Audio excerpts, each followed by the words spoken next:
कार्तिक मास की पूर्णिमा को कार्तिक पूर्णिमा कहा जाता है। इस पूर्णिमा का शैव और वैष्णव दोनों ही संप्रदायों में बराबर महत्व है। इस दिन शिव जी ने त्रिपुरासुर नामक राक्षस का वध किया था और विष्णु जी ने मत्स्य अवतार भी लिया था, इसलिए इसे देव दिवाली भी कहते हैं। इस दिन पवित्र नदियों में स्नान करने और दीपदान करने का विशेष महत्व है। इस दिन 6 कृतिकाओं का पूजन भी किया जाता है। इस बार कार्तिक पूर्णिमा 29 और 30 नवंबर को है। पूर्णिमा की रात्रि पूजा 29 नवंबर को होगी, जबकि पूर्णिमा का स्नान और उपवास 30 नवंबर को किया जाएगा। चलिए बताते हैं कि क्यों किया जाता है इस दिन दीपदान। कार्तिक पूर्णिमा के दिन पवित्र नदी के जल से स्नान करके दीपदान करना चाहिए, पर यह दीपदान नदी के किनारे किया जाता है।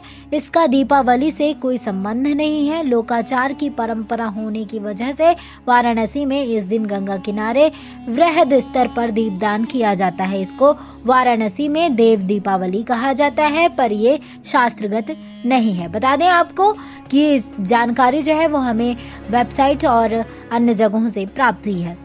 चलिए बताते हैं कि इसे क्यों कहा जाता है देव दिवाली। भगवान शिव ने त्रिपुरासुर राक्षस का वध किया था। यह घटना कार्तिक मास की पूर्णिमा को हुई थी। त्रिपुरासुर के वध की खुशी में देवताओं ने काशी में अनेकों दिए जलाए। यही वजह है कि हर साल कार्तिक मास की पूर्णिमा पर आज भी काशी में दिवाली मनाई जाती है। चूंकि ये दिवाली देवों ने मनाई थी, इसीलिए इसे देव दिवाली कहा जाता है। चलिए बताते हैं कि कैसे करें इस दिन कृतिकाओं का पूजन। इस दिन 6 कृतिकाओं का रात्रि में पूजन करना चाहिए। इस पूजा से संतान का शीघ्र वरदान मिलता है। ये 6 कृतिकाएं हैं: शिवा, संभूति, संतति, प्रीति, अनसुईया और क्षमा।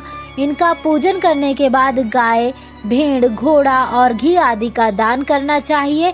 कृतिकाओं से संतान और संपन्नता प्राप्ति की प्रार्थना करनी चाहिए।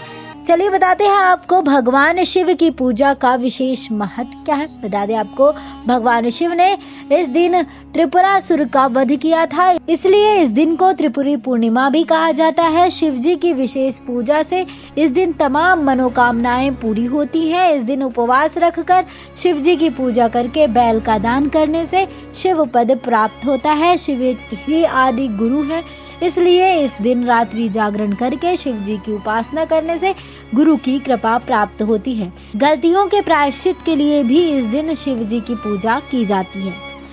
ये पूरी जानकारी हमें वेबसाइट्स और अन्य जगहों से प्राप्त हुई है। ये जानकारी आपको कैसी लगी, आप हमें कमेंट बॉक्स में कमेंट कर जरूर बताएं। नेक्स्ट 9 स्पिरिचुअल से श्रुति की रिपोर्ट।